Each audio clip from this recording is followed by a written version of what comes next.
Business Architects. Today we won't be having any boring engineering lectures. Rather, we will delve deep into the world of research in the field of condensed matter physics. Wait, this is my channel. अरे भाई joke था, तुम्हारा ही channel है. So she is the guest for tonight, and today we will discuss with her some topics related to research. So let's begin. So guys, let's welcome our guest for today. She is Miss Divyata Raut. She is currently pursuing her PhD from IISER Pune, Maharashtra, in the Department of Physics. She has 6 publications from high impact journals like PRB and PRB letters. So let's welcome her and start the conversation for today in the field of research. So let's begin. Hi Divyata. Hello Sumit. Welcome to our channel and thanks for agreeing to give your valuable time for this interview. Actually, the pleasure is all mine. I always wanted to come to such a platform to give information about the world of research to our enthusiastic young researchers out there who should go into the field of science and engineering. Thank you, Divyata. So, how did you enter this era or field of research, or how did you enter PhD? Well, Sumit, like everyone, I was not going into the field of PhD at first. Okay. So I passed out from school in the year 2008. It was an era of recession. No one was getting any job. Everyone was thrown out of their jobs. No one wanted to become an engineer. So my parents, luckily, they decided that I should pursue the career of basic sciences. So they enrolled me in the field of BSc. I did an honors in the physics subject. From there on, I developed a lot of interest in the subject. So after that, I decided that I should do a master's in physics as well. So I went to University of Hyderabad to pursue the research world. How did you went to the University of Hyderabad? Which entrance exam did you qualify? So these institutes, these universities conduct their own entrance exams, like the University of Hyderabad, Pondicherry University. All these institutes have their own entrance exams. So you can give them individually. There are also some joint entrance examinations. Sure.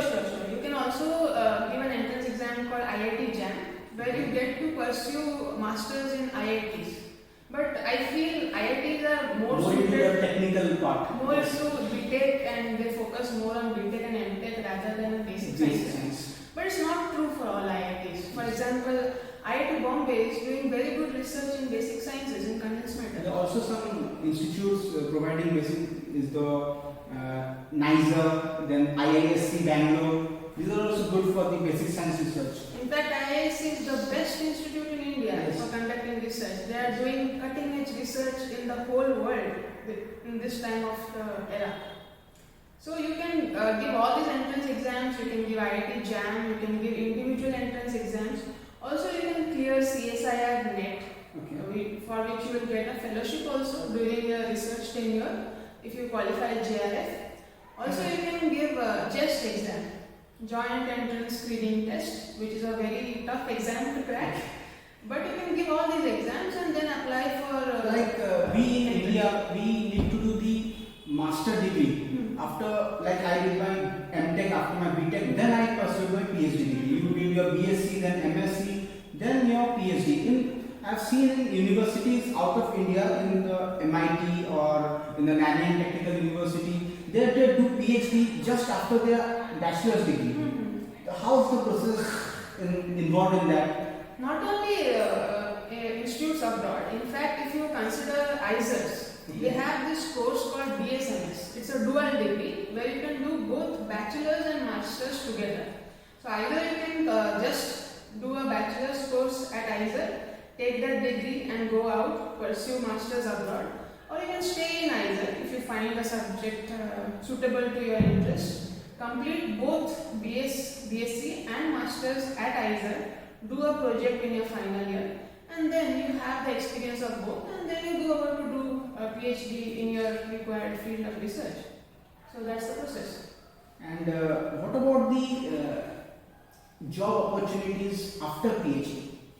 Well, after PhD, there will be job opportunities if you go into the world of industrial research, R&D companies.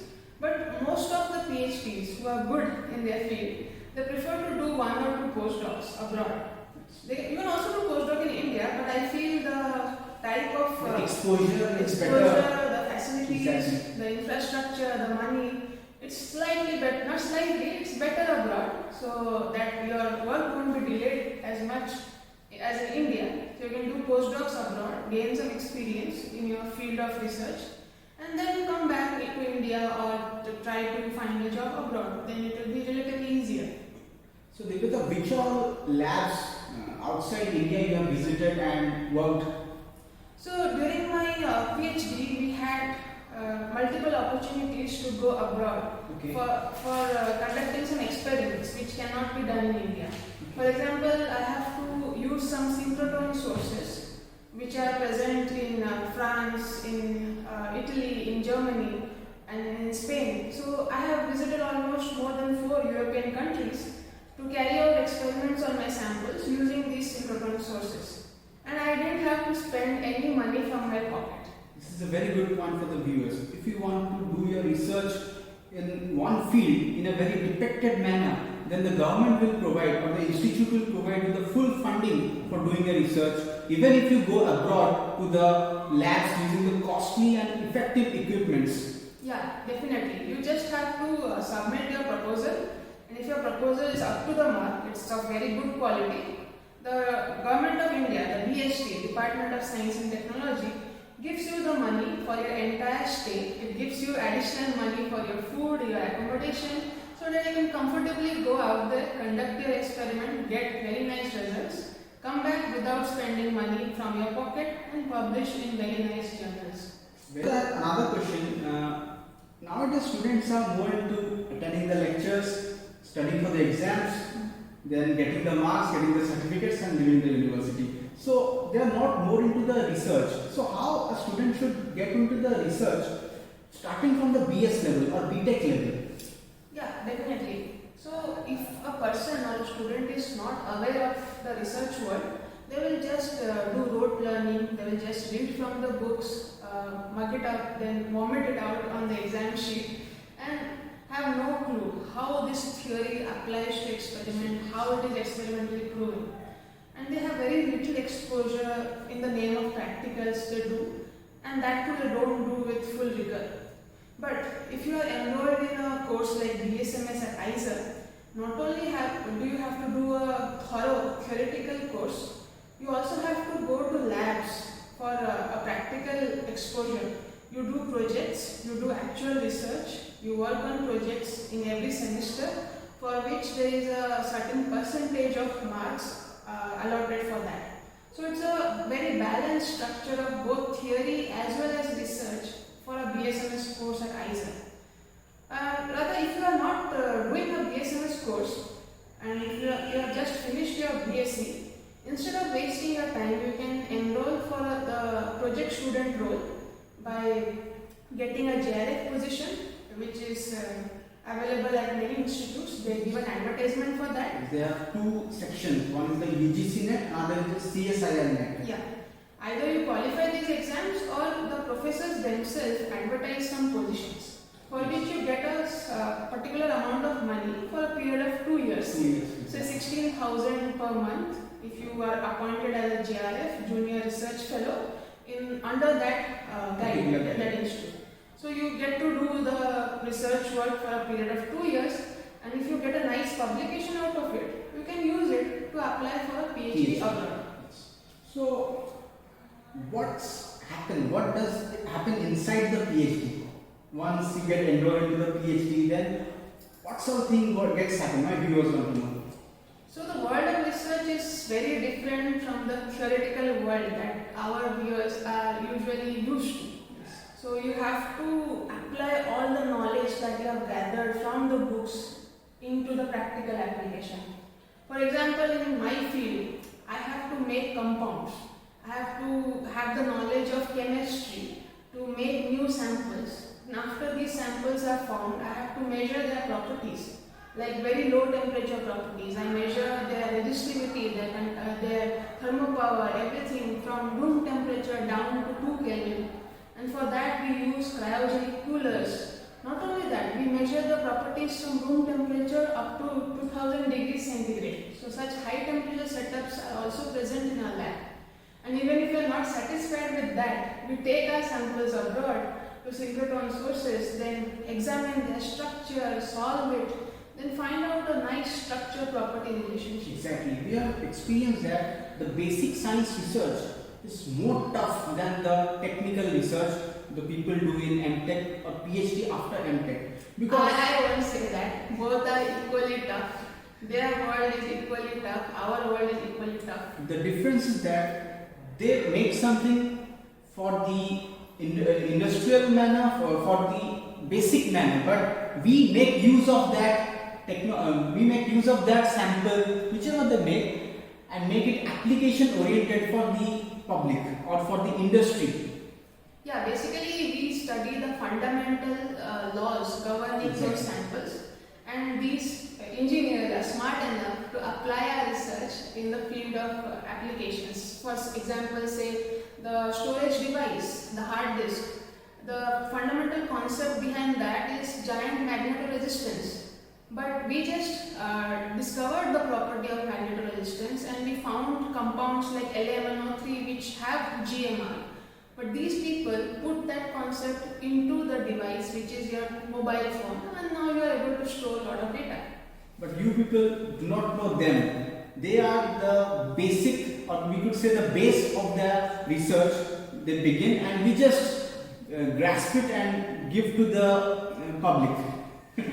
That's also true. That partnership should always be there. That's what we call collaboration. So Exactly. let's talk about collaboration. So what is a collaboration in research? So in India, a lot of people or a lot of researchers want to do collaborative work. For example, you don't have a certain instrument in your lab or certain facility in your lab.